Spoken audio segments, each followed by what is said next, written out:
হিন্দু ঐক্য ও নির্যাতনের প্রতিবাদে বাতকুল্লায় বিশাল শোভাযাত্রা।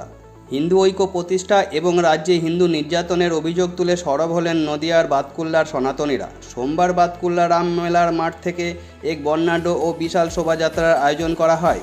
এই কর্মসূচিতে অংশ নিয়েছিলেন রানাঘাট লোকসভা কেন্দ্রের সাংসদ জগন্নাথ সরকার এবং কৃষ্ণগঞ্জ বিধানসভার বিজেপি প্রার্থীসহ স্থানীয় নেতৃত্ব।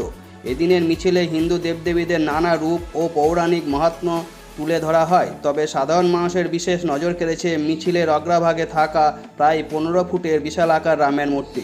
বিশাল এই শোভাযাত্রাটি যখন বাতকুল্লা বাজার এলাকা অতিক্রম করে তখন রাস্তার দুপাশে ভিড় জমান অসংখ্য সাধারণ মানুষ ও পুণ্যার্থীরা।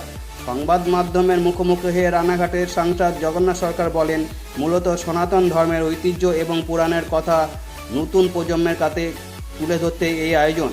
পাশাপাশি বর্তমান প্রেক্ষাপটে হিন্দু ঐক্য অত্যন্ত প্রয়োজনীয় হয়ে দাঁড়িয়েছে। শোভাযাত্রাকে কেন্দ্র করে এলাকায় ব্যাপক উদ্দীপনা লক্ষ্য করা গেছে। কোনো প্রকার অপ্রীতিকর ঘটনা এড়াতে পুলিশি তৎপরতা ছিল চোখে পড়ার মতো। নদিয়া থেকে অঞ্জন শুক্লা রিপোর্ট, গৌরবঙ্গ টিভি.com।